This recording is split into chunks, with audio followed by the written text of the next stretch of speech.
When do I know I'm Spider-Man? You won't. That's all it is, Miles. A leap of faith. Like,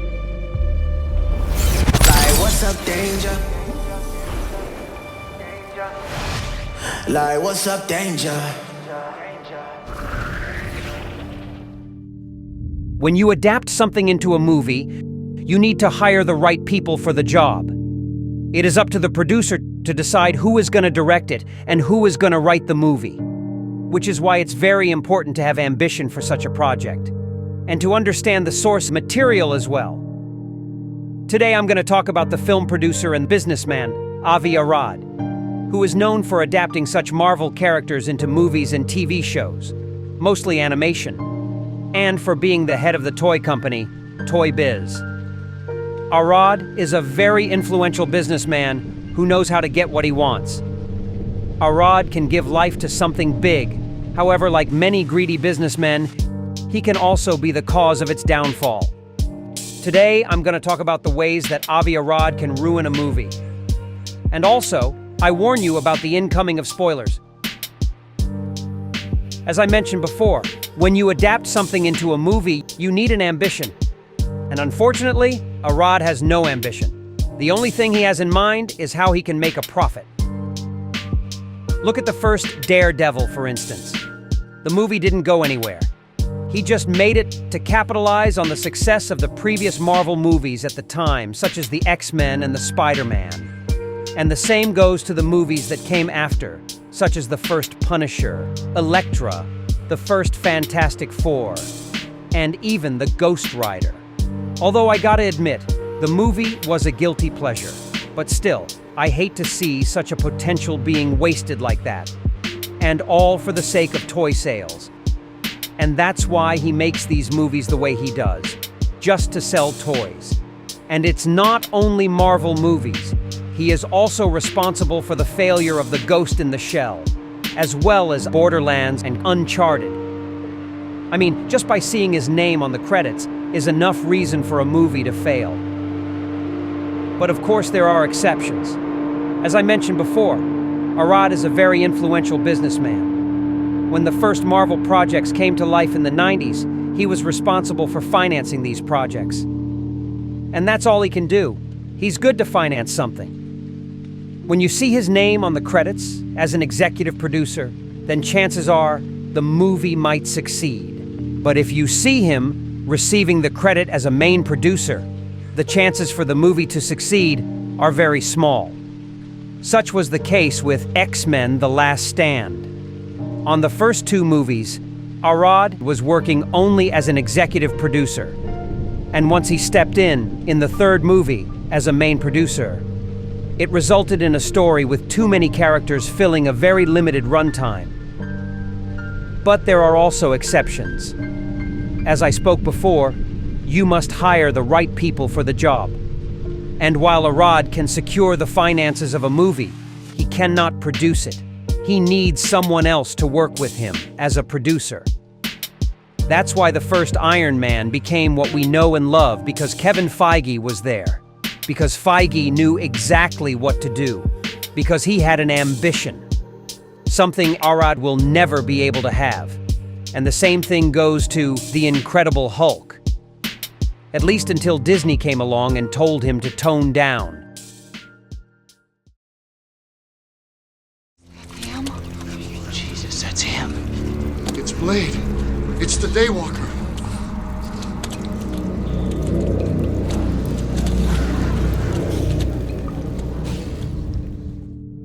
When the first Blade came out, it changed everything. It gave the confidence the other studios needed to make more superhero movies. With Arad only working as executive producer. And after seeing how much money the first Spider-Man made, that Arad has decided to step in the sequel as a main producer. But hear me out. There was one person that made a big difference for Spider-Man at the time, and her name was Laura Ziskin. She worked as a producer for the first Spider-Man. And then she worked in the sequel, this time with Arad. And then she worked in Spider-Man 3, also with Arad. But this time, because of him, because he forced Sam Raimi to include Venom, that the movie was completely destroyed. But then, a couple of years later, the franchise was rebooted with The Amazing Spider-Man, with Laura Ziskin and Avi Arad returning as producers. But here's the sad thing. In 2011, during the production of the movie, Laura Ziskin died of cancer. And without her, Arad could run the franchise. Now, having more control, he could make a few calls on his own. But even before that, he was already causing enough damage for the movie by adding the lizard on the story. But don't get me wrong, I think the character was really well developed, and very convincing too, considering all the CGI involved. But still, it was a really bad decision, considering the movie wanted to make a Batman Begins approach, with a grittier and more grounded tone. And by adding the lizard, this approach was completely tossed away. I mean, I love how Mark Webb handled the movie, using as much practical effects as he could. So much that it made the feeling of being Spider-Man look more real, something that have been missing a lot in the MCU. But again, adding a completely surrealistic villain goes against everything the movie was trying to do. And not to mention the whole story arc involving Peter's parents that was completely shoehorned, because they wanted to retell the origin story by killing Uncle Ben again, and then introduce the lizard, and the movie basically went nowhere. But then they decided to bring back the whole mystery behind Peter's parents on the post-credit scene for the sake of sequel baiting. I mean, it could have been a lot better if the whole story was about Peter's parents. Although it was cool to have Peter chasing down the guy who killed Uncle Ben. But then it was overshadowed by the whole lizard story. It was one story that was overshadowed by another story that was overshadowed by another story. And because of all these twists and turns, the movie went nowhere. And then came The Amazing Spider-Man 2.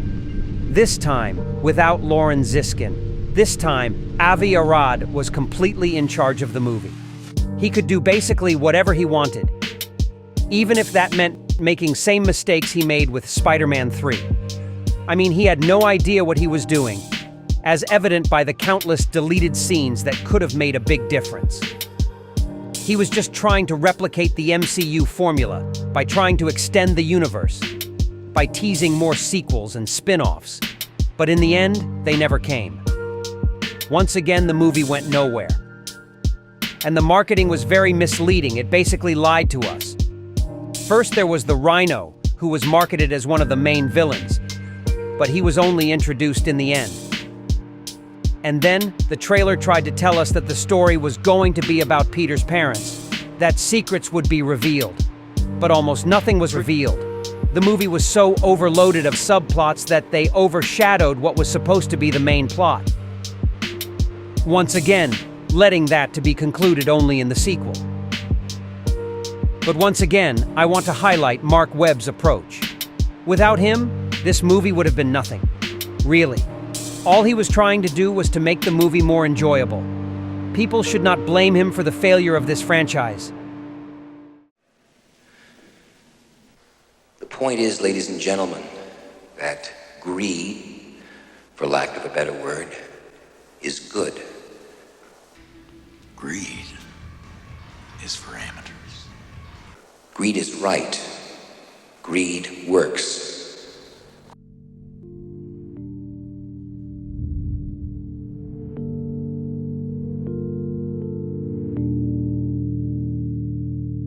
When the first Venom was announced, I was already skeptical, mostly for seeing that Arad was also involved, and for knowing that Sony wanted to try again with another cinematic universe. And even though the movie had some entertainment value, it was severely held back by the limitations of the PG-13 rating, and wasted any potential with a thin story, inconsistent tone, and empty promises. And then came Let There Be Carnage, which chooses to underestimate the audience even more by delivering a limited story, juvenile tone, and more empty promises.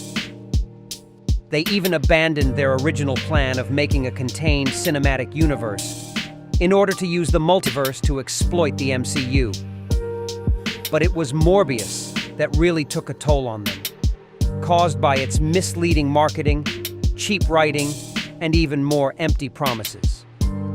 But Into the Spider-Verse, on the other hand, was made under different conditions, because Phil Lord and Chris Miller had real passion for the project. So much that they gave us something completely new and unique.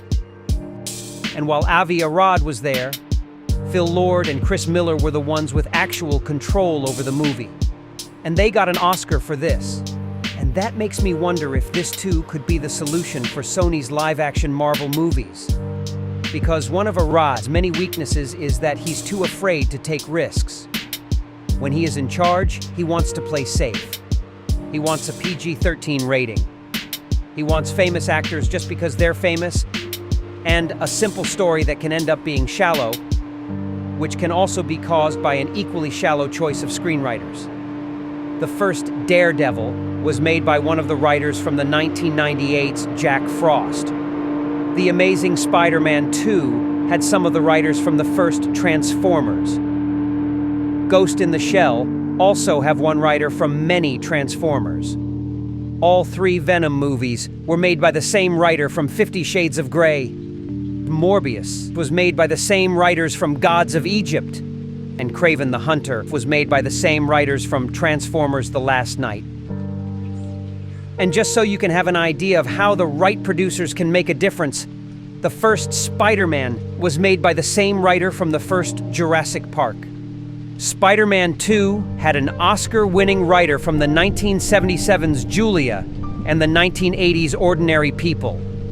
And in The Amazing Spider-Man, despite the problems caused by Avi Arad, it had a very solid screenplay, which was not only made by Alvin Sergeant, but also made by the writer from the Harry Potter saga and the writer from the Zodiac. Just to clarify, this breakdown is my interpretation. People can have different thoughts on different things. And from the way I see, his movies fail because he doesn't take risks, because of bad writers, and it can either add too many characters or pick up the wrong ones. So how can you know if a movie is gonna fail? For that, you need to look in the credits and see if Arad is one of the main producers, and find out who the writers are. And how can you know if a movie might succeed? For that, you need to see whether if Arad is an executive producer, or who else is producing the movie with him. Such was the case with Kevin Feige, Laura Ziskin, and Phil Lord and Chris Miller. Unfortunately, despite everything, Arad has no signs of slowing down. He still wants to adapt more Marvel movies for Sony, as well as more anime and video game movies.